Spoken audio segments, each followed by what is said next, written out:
If you dare to explore the darkest mysteries, subscribe now to Whispers in the Dark. Activate notifications and be prepared to hear whispers that may haunt you even in the silence of the night. Real stories, mysterious events, and spine-chilling tales. But beware, fear will always be your companion here. Click the subscribe button before it's too late. The Marshmallow Man.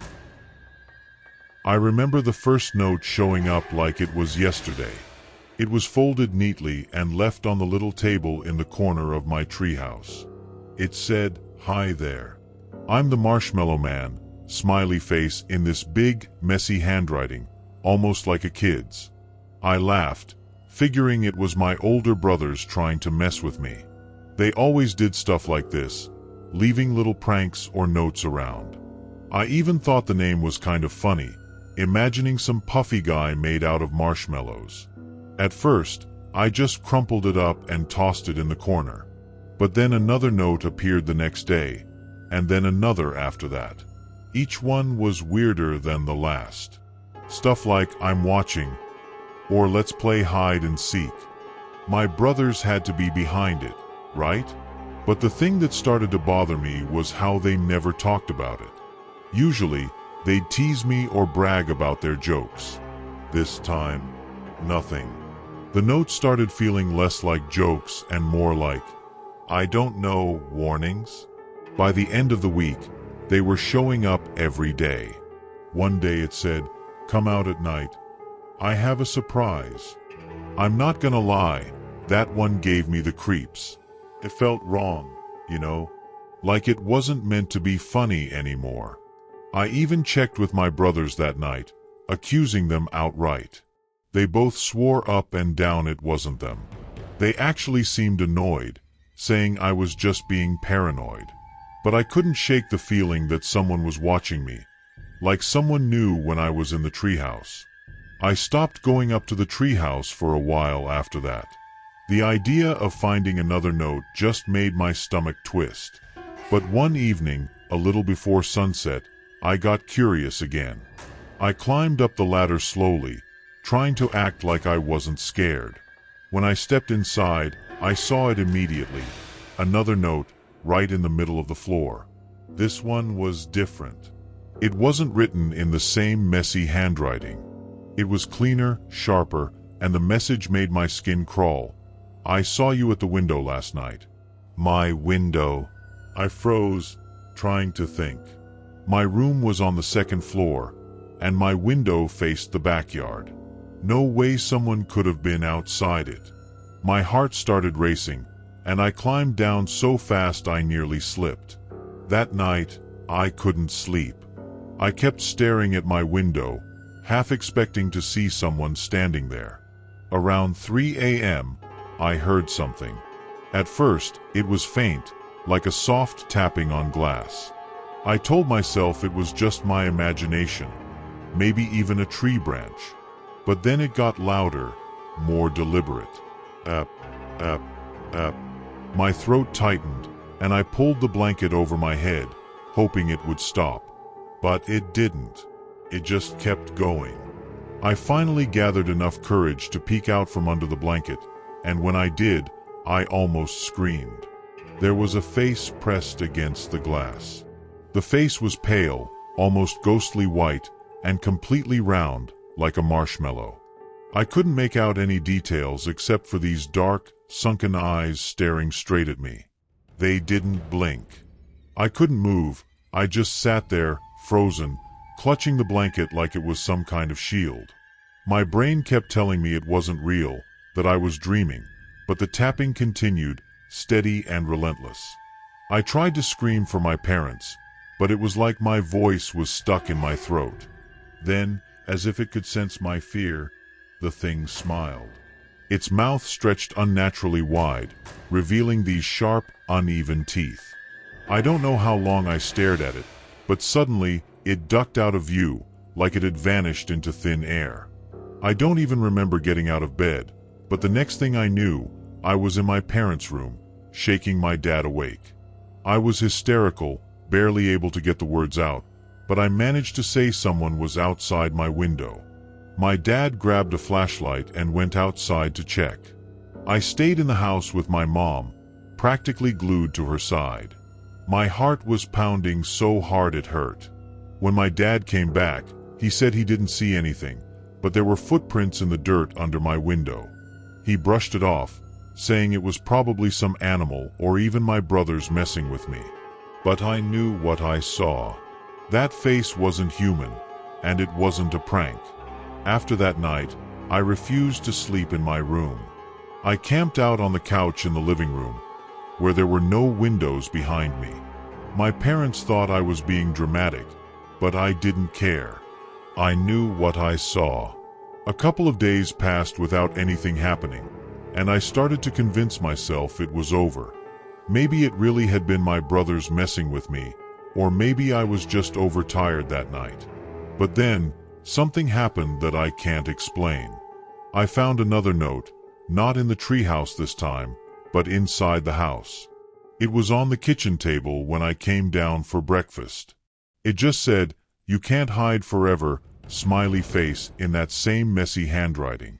My stomach dropped.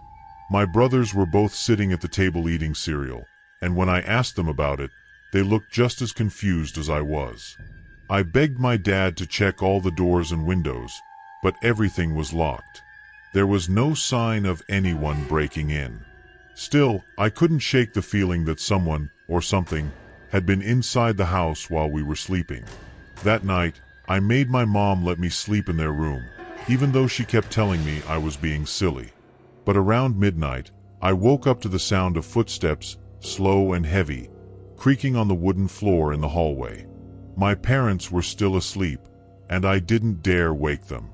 I just lay there, listening, as the steps stopped right outside the door. For a moment, everything was completely silent. Then, from the other side of the door, I heard it. That same deliberate tapping like on my window, but now on the door. I couldn't breathe. The tapping was soft but steady, like whoever, or whatever, was out there wasn't in any hurry. My mind was racing. Should I wake my parents? Should I scream? Before I could decide, the doorknob started to turn, ever so slowly. I wanted to believe it was my brothers playing some sick joke, but my gut told me it wasn't. My body felt paralyzed, like I was glued to the bed.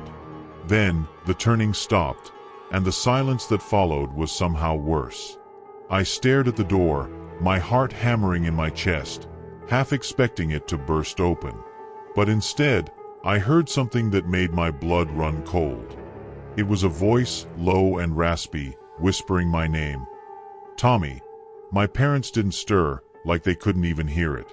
I clamped my hands over my ears, trying to block it out, but it just got louder, more insistent. "Tommy, come out." My eyes were glued to the door, but it didn't move. After what felt like forever, the whispering stopped. I didn't sleep the rest of the night, just lying there, trembling, until the sun finally came up. When I told my parents what happened the next morning, they looked at me like I'd lost my mind. My dad even joked about me watching too many scary movies. But I knew it wasn't in my head. That morning, I went back to my room for the first time in days. The sunlight streaming through the window made everything feel safer, less terrifying. But the moment I stepped inside, I froze. My bed was covered in marshmallows. Not just a few scattered here and there, hundreds of them, piled high, like someone had dumped an entire bag over the blankets. At first, I thought it was another prank, but as I stepped closer, I noticed something that made my skin crawl. Each marshmallow had a tiny black dot in the center, like a burnt hole or an eye. They seemed to stare at me, unblinking, accusing. I bolted out of the room and refused to go back in. We moved a few months later, though my parents said it was unrelated to what happened. They never believed me, no matter how many times I told them about the Marshmallow Man. But I know what I saw, and I know he was real. Sometimes I still wake up in the middle of the night, convinced I hear that tapping sound or see a pale face in the shadows. I've tried to forget about it, to convince myself it was just some elaborate joke or my imagination running wild. But every now and then, I find myself looking over my shoulder, wondering if he ever stopped watching. Imaginary friend Jake. When I built the treehouse for my son Luke, I thought I was giving him a gift that would define his childhood. It was the summer of 2019, and I was finally in a good place financially after years of struggling to get my carpentry business off the ground. Luke had just turned 6, full of that boundless energy kids seem to have at that age, and I wanted to create something special for him. The treehouse wasn't anything extravagant. A simple wooden platform with railings, a little peaked roof, and a rope ladder leading up. I even added a coat of blue paint because Luke said it was his favorite color. From the moment it was finished, he couldn't get enough of it. He'd be up there for hours, chatting to himself or his action figures. It made me happy to see him so engaged, and I didn't think much of it when he mentioned a noob friend named Jake. Kids have vivid imaginations, right? At first, Jake was just a passing mention in Luke's chatter. Jake says he likes the treehouse, or Jake thinks your tools are cool, Dad. I played along, asking questions about Jake as if he were real, and Luke eagerly supplied the details. Jake was about my age, like dinosaurs, and lives in the woods. I assumed Jake was an extension of Luke's imagination, sparked by the novelty of the treehouse and his growing love for outdoor play. But as the weeks went on, Luke started spending more time talking to Jake than to me or his mom. He'd bring snacks up to the treehouse to share, and when we asked if Jake might like to come inside, Luke would get unusually serious. "He can't," he'd say, lowering his voice. "He doesn't like grown-ups." It was cute at first, but something about the way Luke said it, so matter-of-fact, gave me a strange, uneasy feeling. A couple of weeks after Luke started mentioning Jake, his behavior began to shift in ways I couldn't ignore. Luke had always been a cheerful, outgoing kid, but now he seemed distracted. At dinner, he'd pick at his food, barely responding to our questions about his day. He stopped inviting his school friends over to play, which was unusual since he'd always loved having company. Instead, he spent every spare moment in the treehouse, talking quietly to himself, or I assumed to Jake. One night, I found him sitting cross-legged on the floor of his room, staring at the window that faced the treehouse. His face was pale, his lips pressed into a tight line. When I asked him what was wrong, he just shook his head and whispered, "Jake doesn't like it when I leave." A chill ran down my spine, but I told myself it was just a phase, something kids go through. I figured he'd outgrow it. Then came the incident with the flashlight. I was in the garage late one evening, putting away tools after a long day of work, when I noticed the beam of a flashlight flickering from the treehouse. It was almost midnight, far past Luke's bedtime. I rushed inside to check on him, and sure enough, he was asleep in his bed, clutching his stuffed dinosaur. The flashlight couldn't have been his. I grabbed my own light and headed out to investigate, my heart pounding in my chest. The treehouse creaked in the cool night air as I climbed the rope ladder, each step making the structure feel impossibly higher than I remembered. When I reached the top, I froze. Scattered across the floor were empty snack wrappers, Luke's favorite kind, and a small pile of rocks arranged in a neat circle, like a child's attempt at a campfire. But what really made my stomach drop was the faint but unmistakable impression of muddy footprints, far too small to be my son's, leading toward the open window. The next morning, I asked Luke about the flashlight and the footprints. He didn't seem surprised or scared. Instead, he shrugged and said, "Jake likes to stay up late sometimes. He probably didn't mean to leave a mess." His casual tone sent a shiver through me. "Luke," I said, trying to keep my voice calm, "Jake isn't real. You know that, right? He's just pretend." For the first time, Luke looked genuinely upset. His face scrunched up, and he practically shouted, "He is real. He doesn't like it when you say he's not." Then he ran out of the room before I could say anything else. I was left standing there, my mind racing.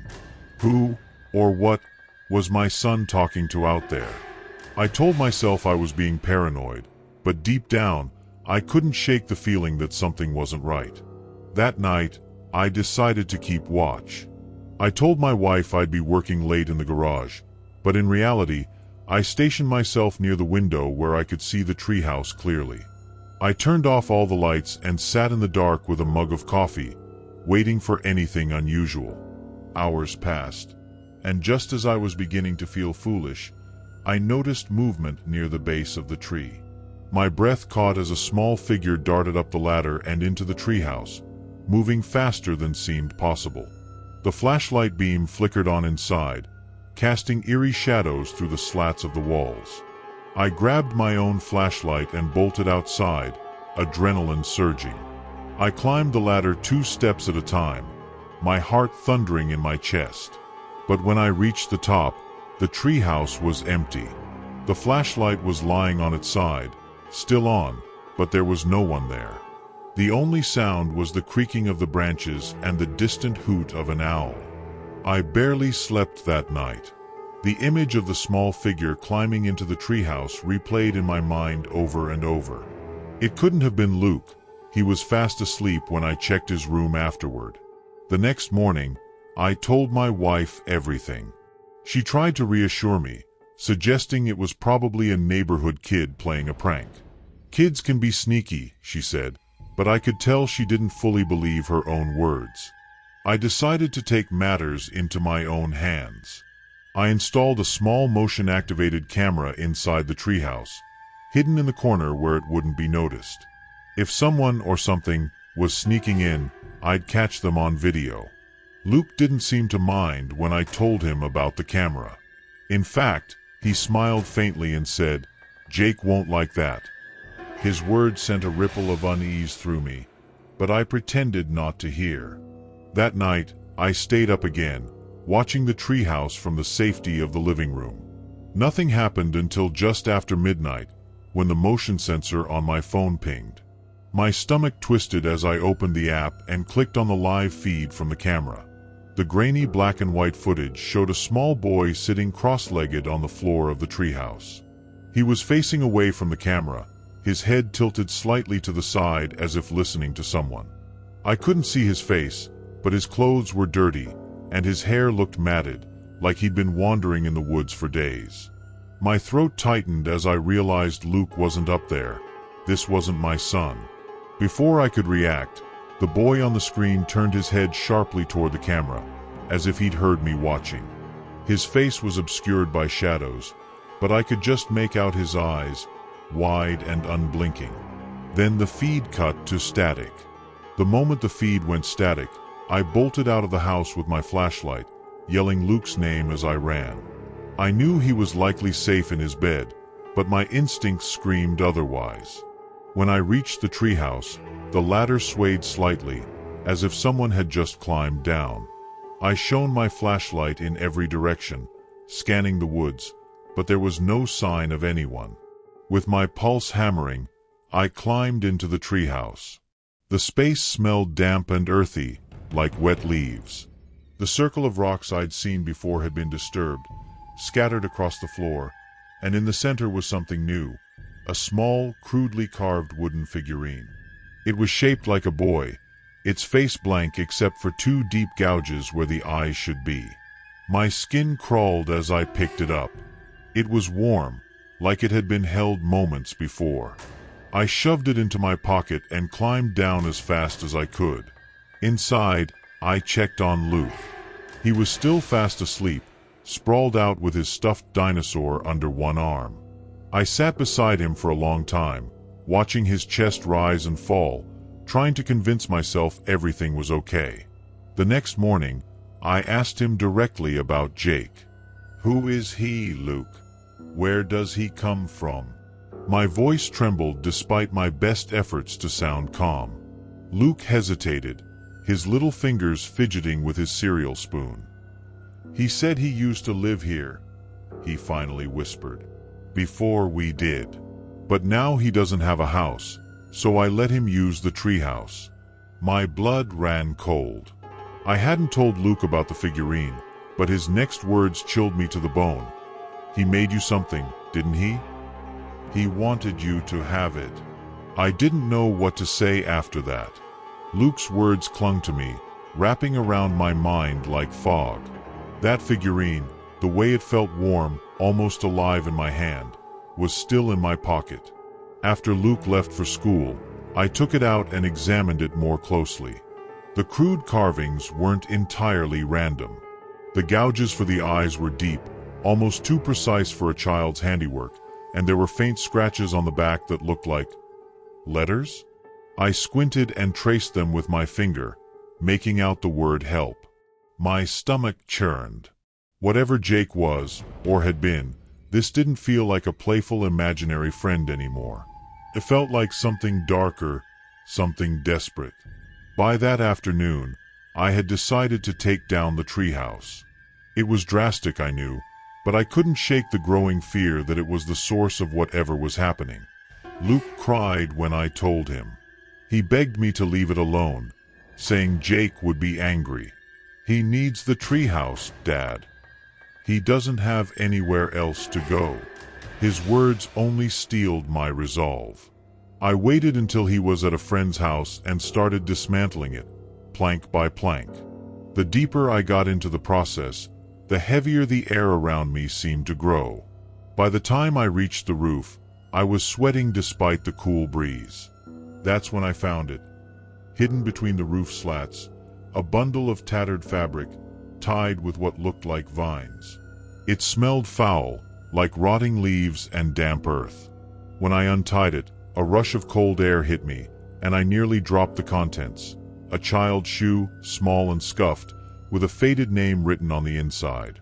The name wasn't Luke's. It was Jake. I staggered back, clutching the shoe as if it might explain everything. Jake wasn't just some figment of Luke's imagination. There had been a real boy, and he had left this behind. I searched the bundle for more clues, but all I found were scraps of paper with faint smudges of what might have been writing, long since worn away. My hands were trembling as I climbed down from the treehouse. I felt exposed, like something was watching me from the woods.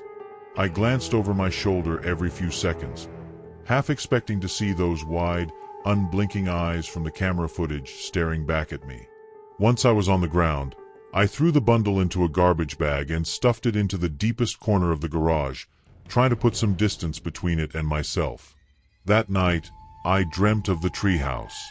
In the dream, it was alive, groaning under the weight of unseen figures climbing up its sides.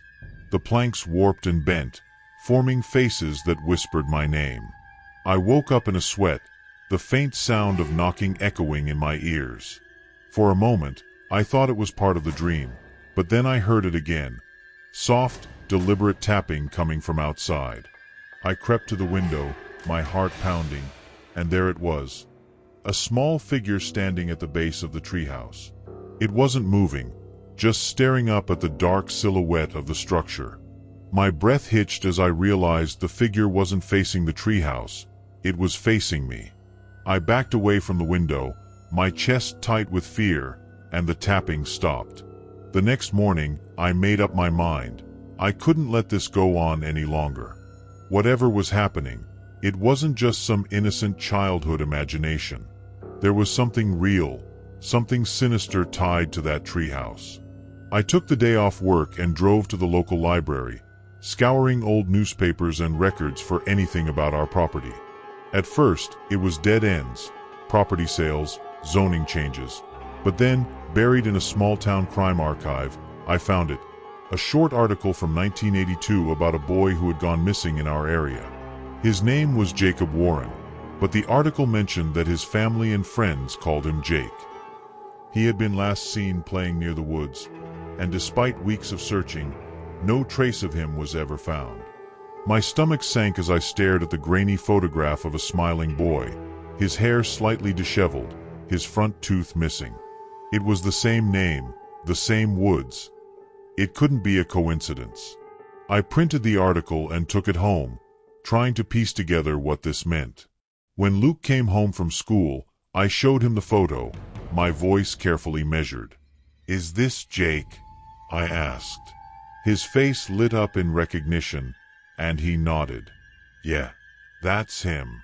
But he looks different now. He's sadder." A cold shiver ran down my spine. Luke's words weren't just innocent observations. They felt like a warning. I needed to do something before this went any further. That evening, I decided to burn the treehouse. I didn't tell Luke or my wife what I was planning. I didn't want any arguments or questions. Once everyone was asleep, I gathered a can of gasoline and some matches and headed outside.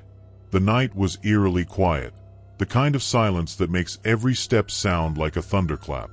As I approached the treehouse, a strange heaviness settled over me, like the air itself was resisting what I was about to do. I hesitated at the base of the ladder, looking up at the structure one last time. It almost felt like it was watching me, daring me to try. Shaking off the thought, I climbed up and started dousing the planks with gasoline, the sharp smell filling my nose and making my head swim. Just as I was about to strike the match, I heard a sound that froze me in place, a child's voice, soft and pleading. "Don't. Please don't." I whipped around, but the treehouse was empty. The voice came again, quieter this time, as if it were coming from the very walls. "I'm sorry. I just wanted to play." My hand shook so badly I dropped the match, and it extinguished against the damp wood. My heart was pounding as I scrambled back down the ladder, my instincts screaming at me to run. But as I reached the ground, I saw Luke standing in the yard, his face pale in the moonlight. "Dad," he said, his voice trembling. "He's right behind you." I froze, every muscle in my body locking up as if the air itself had turned solid around me. Slowly, I turned my head, my flashlight trembling in my hand. At first, there was nothing but shadows, branches swaying, their jagged outlines stretching across the ground. But then I saw it. A small figure was perched on the ladder, halfway between the ground and the treehouse. His face was pale and dirty, his clothes torn, but his eyes were hollow, black pits that seemed to pull in all the light around them. He stared at me, unblinking, his lips slightly parted as if he were about to speak. My mind screamed at me to move, to grab Luke and run, but my legs felt like they were anchored to the earth. "Please," the boy whispered, his voice so soft I barely heard it over the pounding of my heart. "Don't take it away. It's all I have." Something in his tone shifted then, from pleading to something darker, colder. "If you do, I'll take him." His gaze flicked to Luke, who stood frozen beside me, clutching his stuffed dinosaur like a lifeline. That was it. Whatever fear I had was overridden by a surge of protective instinct. I grabbed Luke's hand and dragged him toward the house, ignoring his cries of protest. As we stumbled inside, I slammed the door and locked it, my hand shaking so badly it took me 3 tries to get the deadbolt in place. My wife came running, demanding to know what was going on, but I couldn't find the words. All I could do was hold Luke close, my mind racing for a way to end this nightmare. The next morning, I woke with a clarity I hadn't felt in days. This wasn't something I could run from or ignore anymore. It had to be faced. I told my wife everything. She was skeptical at first, but when I showed her the figurine, the old newspaper article, and Luke's terrified reaction from the night before, her expression changed. "What do we do?" she asked, her voice shaky. I didn't have a good answer. All I knew was that the treehouse had to go, and we couldn't involve Luke in whatever came next. I called a friend of mine, Dan, who had a construction crew, and asked for his help. He owed me a favor, and by some miracle, he agreed to come by that afternoon with a team and a chainsaw. By the time Dan arrived, I'd already told Luke we were tearing down the treehouse. He was furious, crying and yelling that I was going to make Jake angry. I hated seeing him so upset, but I couldn't risk letting this go on any longer. My wife took him to her sister's house to keep him away from the chaos. Dan and his crew worked quickly, but the whole process felt wrong. As they cut through the wooden beams, the air seemed to thrum with an energy I couldn't explain. At one point, Dan stopped, wiping sweat from his forehead. "Man, this thing's a pain," he said, his voice strained. "It's almost like it doesn't want to come down." I forced a laugh, but deep down, I felt the same. By sundown, the treehouse was a pile of rubble. We burned every piece of it in the backyard fire pit, watching until there was nothing left but ash. That night, the house felt unusually quiet. I kept waiting for something to happen, a knock on the window, a flicker of movement outside, but nothing came. I almost allowed myself to believe that destroying the treehouse had worked, that whatever had tied Jake to our lives was gone. Luke came home the next morning, sullen but calm, and didn't mention Jake again. My wife and I didn't press him, relieved that the ordeal seemed to be over. A few weeks passed, and life began to feel normal again. I even found myself walking past the now empty tree in the backyard without a second thought. But then Luke brought it up again. It was a rainy Saturday afternoon, and we were sitting on the couch, flipping through channels. Out of nowhere, he turned to me and asked, "Dad, do you think Jake's okay?" I nearly dropped the remote. "Why do you ask that?" I said, trying to keep my voice steady. Luke shrugged, looking down at his hands. "I haven't seen him since you burned the treehouse. But I think he's still out there. He just doesn't want to talk to me anymore." His words sent a shiver down my spine. Before I could respond, he added, "It's like he's waiting for something." That night, I couldn't sleep. I found myself staring out the window, watching the rain fall against the empty yard. The tree stood there, bare and lifeless, its branches swaying in the wind. For a moment, I thought I saw a figure standing beneath it, a small boy, his face turned toward the house. I blinked, and he was gone. Maybe it was my imagination, or maybe Jake wasn't finished with us after all. To this day, I don't let Luke go near that tree. It's just an empty patch of dirt now, but sometimes on quiet nights, I still hear faint footsteps in the yard and the sound of someone softly calling Luke's name. College break-in. I always thought going home for fall break was supposed to be relaxing, but this year was different. My parents were away on some anniversary trip, leaving me the house to myself. I had this plan to just kick back, smoke a little, and watch old movies in peace. Since I didn't want the house smelling like weed, I climbed up to the old treehouse in the backyard. It's a rickety thing my dad built when I was a kid, but it's still sturdy enough for me to sit up there with a joint and some music. The view overlooks most of our quiet suburban street, but at night, it's just shadows and porch lights. It was about midnight when I noticed something weird. Our porch light flickered off, and I heard what sounded like glass breaking. At first, I thought I imagined it. Maybe a raccoon knocked something over, or my mind was just hazy from the weed. But then I saw them, two figures in dark hoodies crouching near the side window. They moved in a way that made my stomach drop, slow and deliberate, like they knew what they were doing. I froze, my heart pounding so loud it felt like it echoed in the treehouse. One of them slid something under the window, and I heard the faint sound of the lock clicking open. That's when it hit me. They were breaking into my house. My first instinct was to climb down and run, but I realized they might see me. So I stayed as still as I could, barely even breathing, while I tried to think of what to do next. My phone was in my pocket, but pulling it out felt like the loudest thing I'd ever done. My hands were shaking so bad that I almost dropped it, and the screen's glow lit up the treehouse like a beacon. I fumbled to dial 911, whispering into the phone so quietly that I wasn't sure if the dispatcher could even hear me. I told them there were intruders in my house and gave them my address. The operator told me to stay on the line and keep quiet until the police arrived. But staying quiet was easier said than done when every muscle in my body was screaming to bolt. I couldn't see the intruders anymore, but I could hear muffled thuds and what sounded like drawers being yanked open.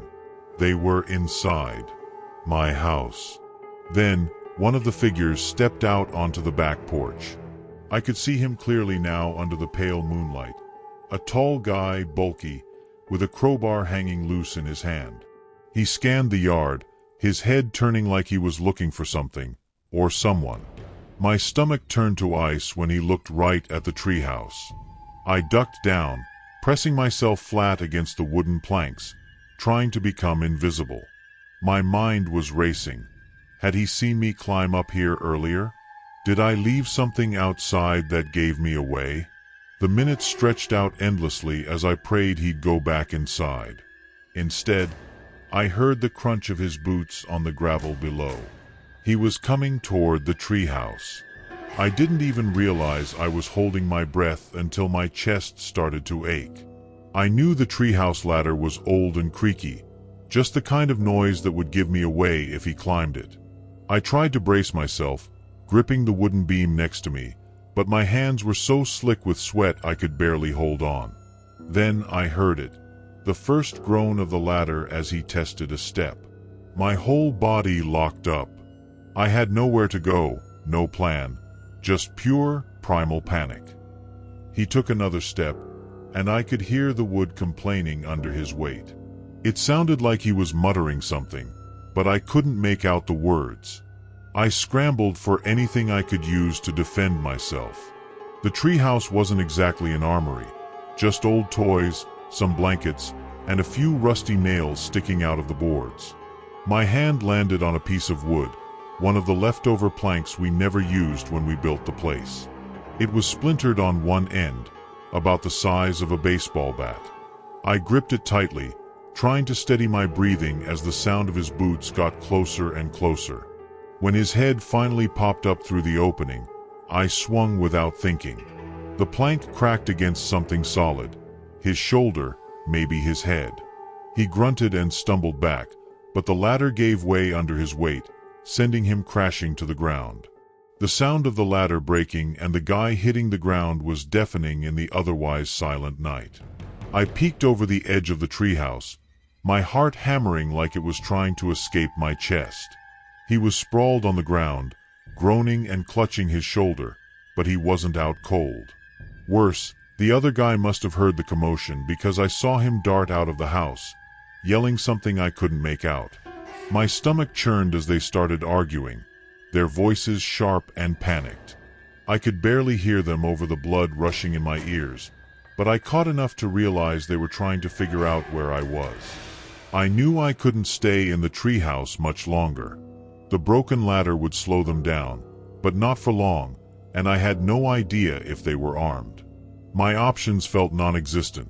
Jump and risk breaking my leg or stay put and hope the police showed up in time. Then I remembered the flashlight I'd left in the treehouse during the summer. I grabbed it and flicked it on, aiming the beam toward the neighbor's house, hoping someone would notice. But as soon as the light hit the yard, one of the guys spotted it.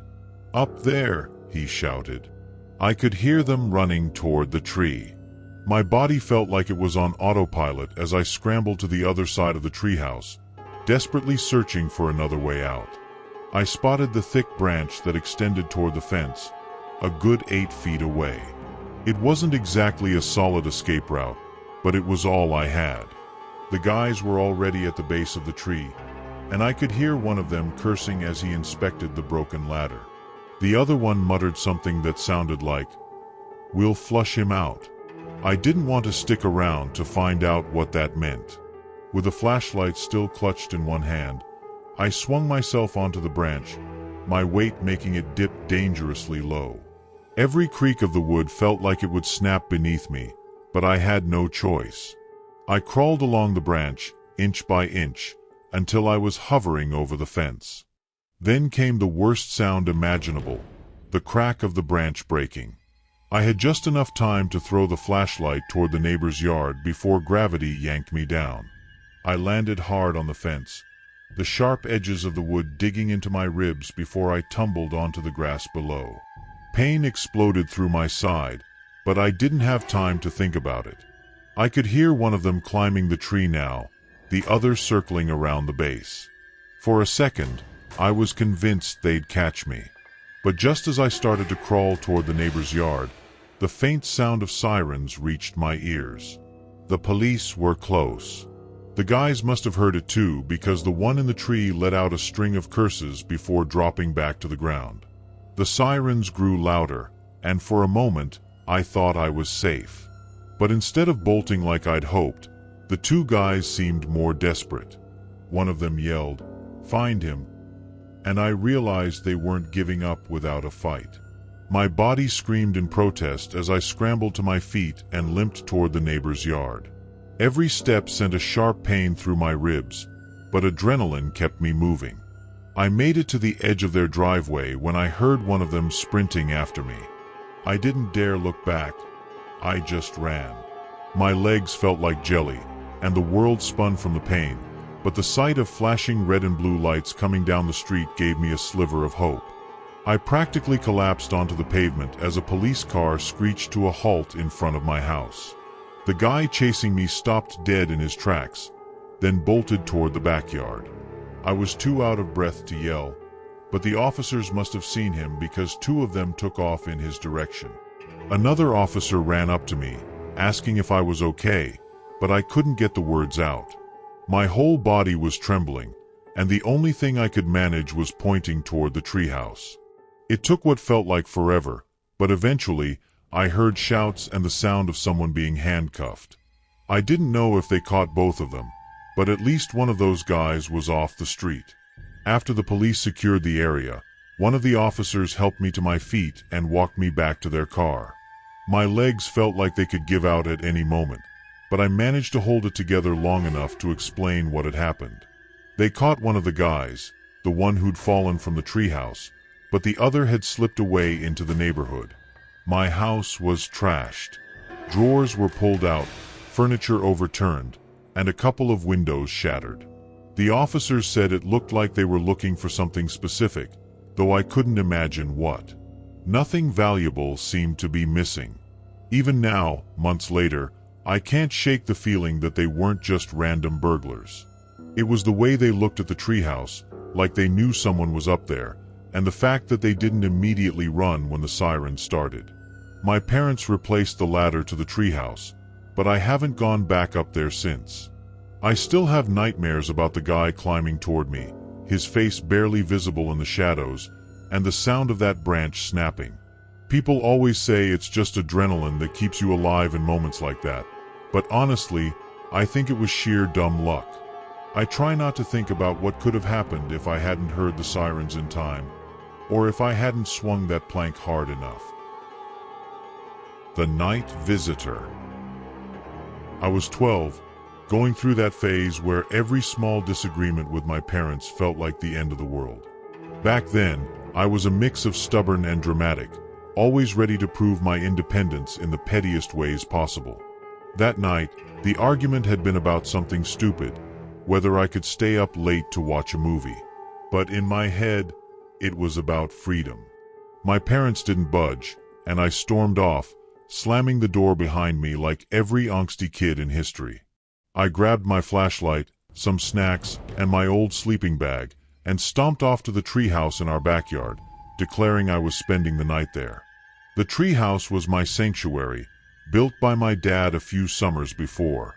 It sat nestled in the big oak tree at the edge of our yard, high enough to feel like a fortress but still close enough to hear my mom calling me for dinner. That night, I wanted nothing to do with them. I climbed up, settled into the creaky wooden floor, and let the familiar smell of wood and leaves calm me down. The summer air was thick, and the faint hum of crickets and distant traffic lulled me to sleep faster than I expected. I don't know how long I was out, but something woke me, a voice. A man's voice, low and steady, calling my name from somewhere below. At first, I thought I was dreaming. My name, Tommy, floated up through the stillness, soft but deliberate. I sat up, my heart pounding against my ribs. The flashlight I'd brought flickered weakly as I fumbled to turn it on, its beam cutting through the darkness but revealing nothing. I crouched by the treehouse window, peering out into the yard. The streetlights cast long shadows over the grass, and everything looked eerily normal. Maybe it was my dad, I thought, coming to guilt me back into the house. But then the voice came again, closer this time, and there was something about it, something cold, unfamiliar. I froze, every nerve in my body on high alert. The voice called my name again, louder, followed by a rustling sound that sent chills down my spine. And then I saw it. A shadowy figure moving below the tree, just barely visible in the faint glow from the house. My breath hitched as I watched the figure grip the ladder and begin to climb. It wasn't my dad. I scrambled back, my flashlight shaking in my hands, the beam wobbling uselessly. "Who's there?" I croaked, my voice barely above a whisper. But the figure didn't answer. The creak of the ladder rungs felt deafening in the silence.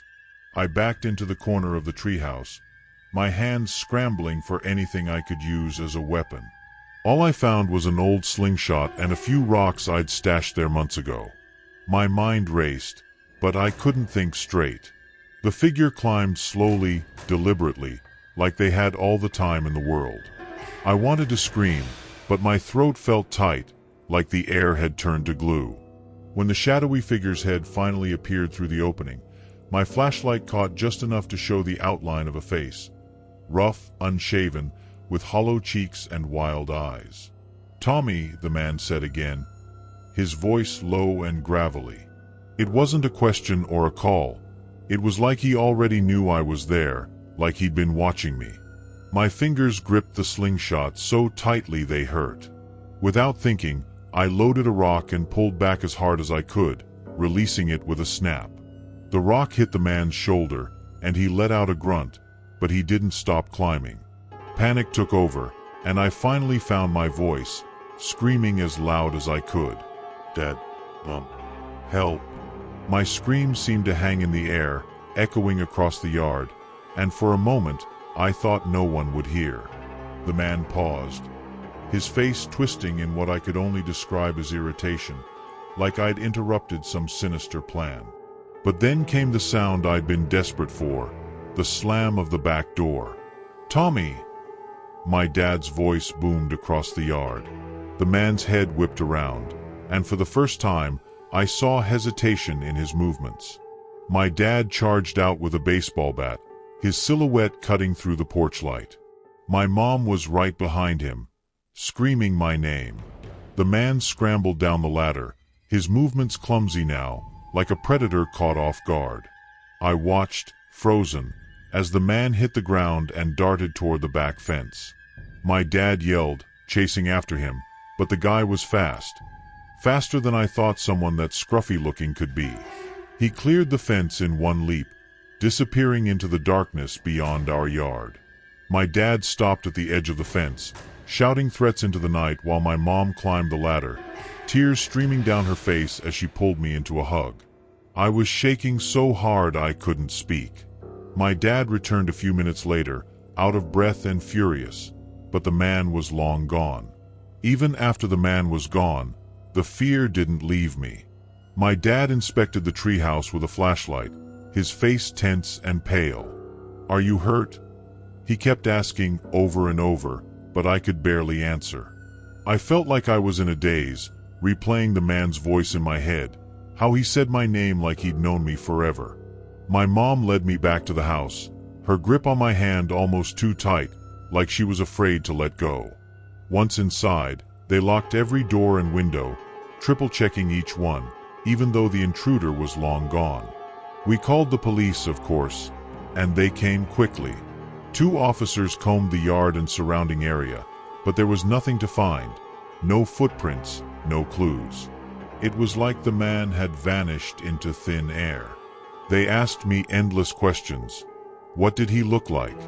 Did I recognize his voice? Had I ever seen him before? But my answers were shaky at best. His face had been a blur, his voice low and unfamiliar. The only thing I could remember clearly was the way he said my name, like it belonged to him. That night, none of us slept. My parents insisted I stay in their room, and I didn't argue. I curled up on the edge of their bed, staring at the ceiling, my mind running in circles. Who was that man? How did he know my name? I could still hear his voice, deep and deliberate, like it was carved into my memory. My dad sat in a chair by the door, gripping the baseball bat like he was daring someone to try coming back. Every creak of the house made us jump. I'd never seen my parents so rattled. It scared me almost as much as the man himself. Over the next few days, things only got stranger. The police followed up but had no leads. Our neighbors didn't see or hear anything unusual that night, and there were no reports of break-ins or suspicious activity nearby. My dad even installed motion sensor lights and cameras in the yard, but nothing ever triggered them. It was like the man had been a ghost, a one-time apparition who came and went without a trace. But I couldn't shake the feeling that it wasn't random, that he'd come for me specifically. I tried going back to normal, but the fear stuck with me. Nights were the worst. Every time the house went quiet, my imagination ran wild, filling the silence with whispers of that voice. I stopped using the treehouse entirely, even during the day. Just looking at it from my bedroom window gave me chills. My parents noticed and tried to reassure me. "It's over now," they'd say. "He's gone." But they didn't understand. It didn't feel over. Not for me. That man had climbed into my treehouse, called my name like he knew me. What if he came back? Weeks turned into months, and the incident became a kind of ghost story in our family. My dad joked about how he'd scared the guy off. My mom made me promise never to sleep outside again, and eventually the conversations faded. But the treehouse stood there, abandoned and eerie, like a monument to that night. Every once in a while, I'd catch myself staring at it, half expecting to see a shadow at the ladder, half hoping I never would. It wasn't until years later that I found the courage to climb back into the treehouse. I was 16, taller now, stronger, but as I made my way up the ladder, my heart raced like I was 12 again. The air up there felt heavy, the wood creaking under my weight. The flashlight in my hand swept across the walls, revealing the same scratches, the same little carvings I'd made as a kid.